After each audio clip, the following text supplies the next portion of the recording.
All right, thank you for staying. And if you're just joining, you're watching Daybreak, reaching you live from the nation's capital in Abuja. Going into the next discussion on the program, the Securities and Exchange Commission has released new rules for digital assets as part of its efforts to regulate digital virtual assets such as bitcoins and NFTs. This is contained in a recently released document titled New Rules on Issuance, Offering Platforms and Custody of Digital Assets, essentially legalizing digital assets such as cryptocurrencies in Nigeria.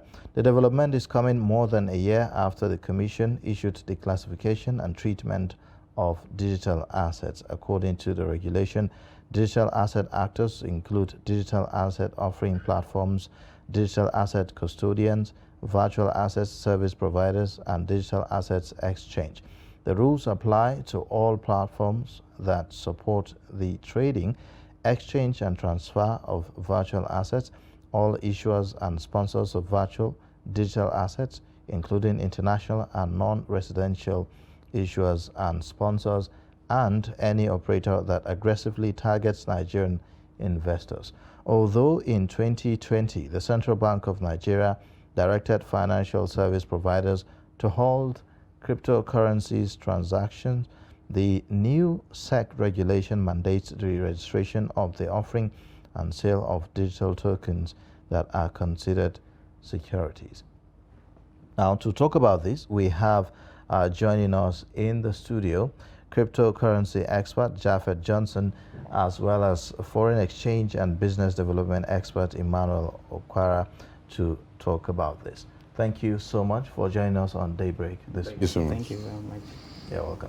Now, when we saw this new regulation by SEC, it looked like an endorsement of cryptocurrency in Nigeria, and that's also a conflict with the position of the central bank.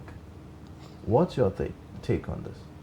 All right. So thank you very much for having me on this show. I was here, I think, last 2 weeks to talk about digital assets and what it means.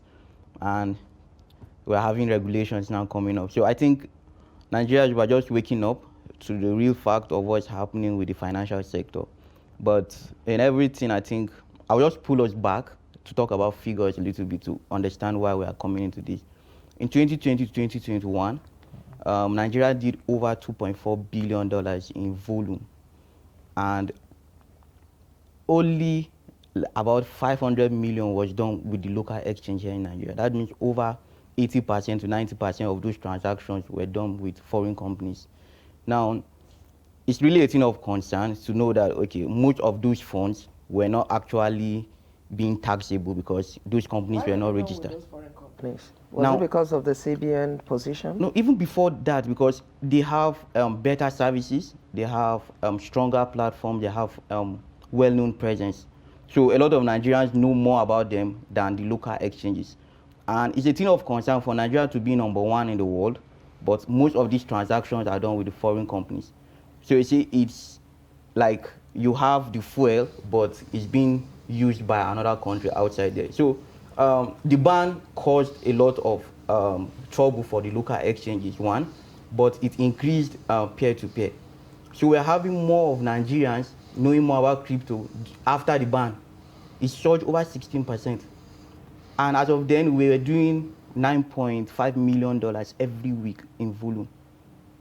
So if the government is not going to get a lot from it, that means it's going to be a lot of chaos. No, we should not do crypto, but Nigeria are finding other means to do crypto with these foreign companies. So this is just a wake-up call for us, and there's a lot to it. Okay, now to you. Do you see a conflict here? You know, because the central bank has a different position from this one. Thank you very much. I see a very big conflict because, yes, regulation is good because it helps to reduce financial fraud and it restores the investors' confidence. But the problem here is CBN placed a ban, SEC has regulated. Now, transactions, most of them, peer-to-peer, as he said, has to go through the bank. Banks will listen to CBN because there were penalties charged to some banks that did some crypto transactions. Now, if I'm a CEO of a bank and I've just paid a fine for this transaction, and then I haven't heard a press conference from CBN in support of SEC, definitely there's going to be a problem because for me, the ban still stands. So I think that the conflict here is that SEC has rolled out a regulation, which is quite good in a way, but CBN has also come out to align with SEC. If not, the fear and the panic is still going to be there. And most of these transactions are going to be made through the bank.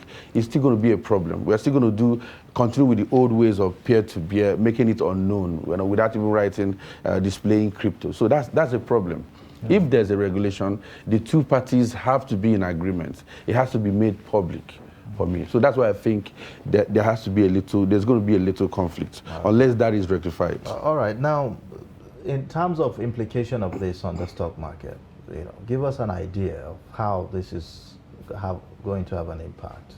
Well, how it's going to have an impact is this. The truth is the announcement of the regulation alone can be a boost to our stock markets, a lot of companies, because a lot of companies want to actually toe the same lane by making transactions in Bitcoin, even if they've been longing to do that. But because of the ban, they can't actually do that. So this actually makes it more easier for transactions to take place, which is going to be like a boost.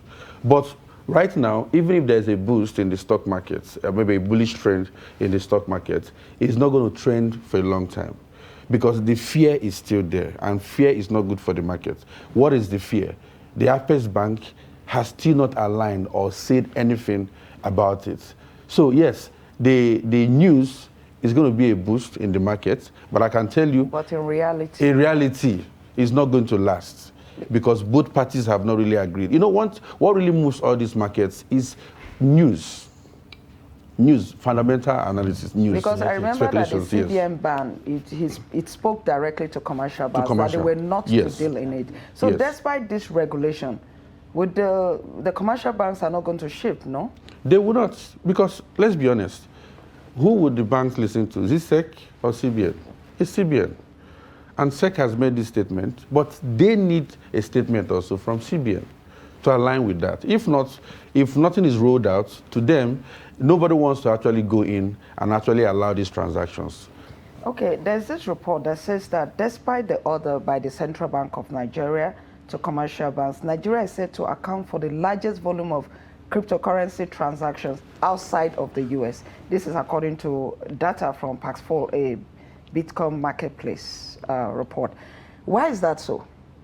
So that was why I was trying to pull the numbers for us to start with. You understand? We are in a country where a lot of youth are trying to find a means of livelihood. Okay? So, and we are looking for, I talk about investments. So we're looking at investment that will help us get more money quickly. And we're having youths that are in a position that we're always on our phone. Okay, you said something. Investment that will make people get money quickly. Is that the push? Now look at, yes, because the volatility of cryptocurrency had made it a little bit faster to multiply your money if you understand the fundamental and technical analysis. You understand? And a lot of this is, a lot of companies are coming into emerging technologies. So it's easier to go into a platform like this to make more funds. And Nigerians are so good with that. So one, we have teeming youth, over 80 million, that are having access to their phones. We have access to information about these exchanges. An average Nigerian knows more about the United States stock exchange companies rather than Nigerian stock exchange companies. You hear more about cryptocurrency, you hear more about PayPal, Apple stock, but you don't even hear about Dangote shares or MTN shares. So an average Nigerian have more information about where to get stock from the US rather than getting stock here in Nigeria. Okay, so now, but this regulation does not, take away the volatility of the crypto market, does it? It doesn't. Right? So in what way do you think that it can, is there anything that is going to add to the confidence of investors to go into the crypto market? So exactly, regulation is to provide security, because what the SEC is trying to do is we want to ensure every platform where you go to do these exchanges, we are able to secure our users so that if anything happens, there will not be any rug pull, they will not move away with your funds. They have insurance, they have paid up capital with us. So if anything happens with users on those platforms, we'll be able to refund, and we have those people behind the scene to be able to say, you are going to pay for that damage. So that is just majorly what regulation does. And that allows new players to come into the market knowing that clearly I can integrate this company because they are being regulated. So without regulation, it's just going to be chaos at the end of the day. But the issue is not the regulation, it's how do we do the regulation. Exactly. That's what we should be looking at. The next question I'm going to ask, is it So practical? How practical is it to good. apply this here? I was discussing with Mr. Emmanuel here this morning, and a lot of times why we don't have the Amazons built in Nigeria, why we don't have Google built in Nigeria, is because we showed a lot of this opportunity at the early stage. When you are regulating and you are making it look like it's going to be monopolized, because the average Nigerian youth does not have the capacity to pull all these resources together to build the next biggest exchange in the world, then you are allowing the foreign country to be able to come in with their own companies and pay you that money. So you are just selling the rights now, but you have not been able to incubate new, let's say, new young Nigerians that will be able to build a viable product over a period of 10 years. These companies that are coming into Nigeria have been existing for more than 10 to 15 years. They have the funds. They are coming in to pay you the 50 million, the 30 million you are going to charge them.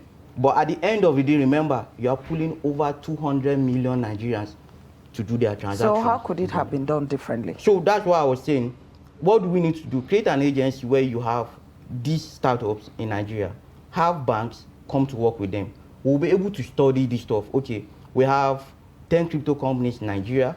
We have 10 banks. Okay, we are going to ensure that you have accounts with all of these banks, and you'll be able to do transactions while we study, okay, is there profit? Is there loss? How do we get more funds for you? What infrastructure do you need? Do you need light? Do you need internet? In the process of studying that, you are building a conglomerate of cryptocurrency experts in one place, and at the end of the day, we'll have the biggest exchange, because currently we have the largest number of people adopting cryptocurrency. Because some people are still worried about it though, because of its volatility. Every stock is volatile, even in the forex is volatile. The currency, naira to dollar. Cryptocurrency is higher. So the issue is that everything can be moved based on, as you have said, news. So we have more people talking about cryptocurrency. If we have more people talking about PayPal news, PayPal talking about Google every day, it's going to be volatile, because someone will say, no, Google is stealing your data, Google will crash. No, Google is providing you with Alexa, Google stock will go up.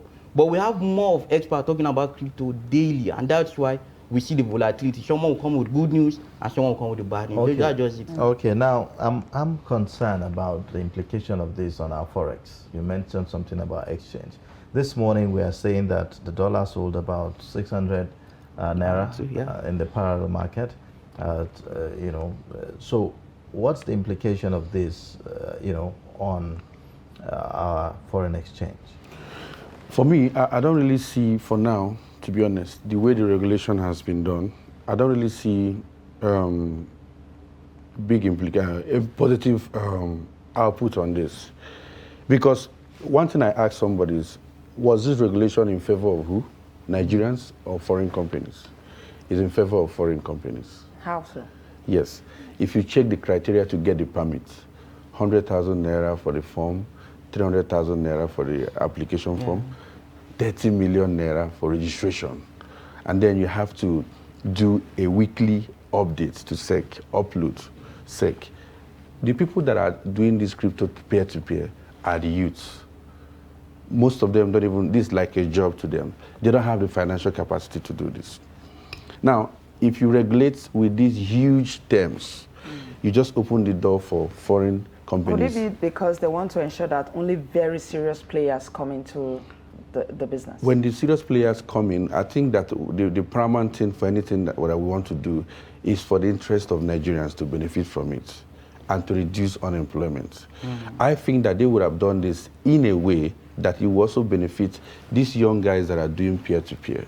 Now, even if you want to put 30 million naira, why don't you roll out grants for the Nigerian players, most of these guys that are doing this, to be able to come in, develop a platform, so that these platforms will be used by Nigerians, made and used by Nigerians. But as it stands right now, big crypto companies, the license fee is nothing to them. In fact, this is the amount they use in paying influencers.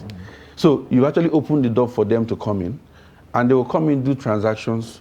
Money is still leaving the country. If money is leaving the country, the economy is affected.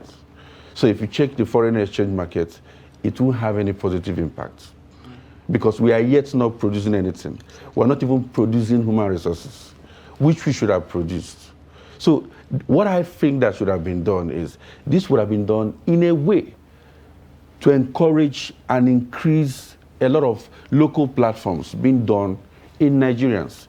If we have 80 million youths and we have just 10,000 come up with new crypto platforms with grants given by governments or even loans to be paid back in 10, 15 years, we're going to have so many platforms. There's a regulation on those platforms. There's a limit of transactions that can be done. Imagine 10,000 going away from 80 million. Those 10,000, I'm sure, will create 1,000 jobs. And they will also train a whole lot of persons. But most of these companies coming in, you are still empowering their economy, not our economy. All right. Well, at this point, we have to end the discussion because of our time. We thank you for joining us on Thank you very much this morning and for having this discussion. We've been speaking with Japhet Johnson, cryptocurrency expert, and also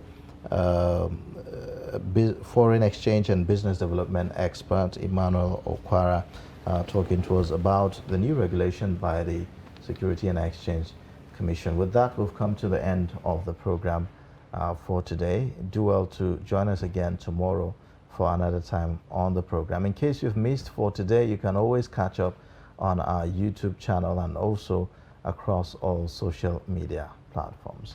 My name is Ayuba Ilya.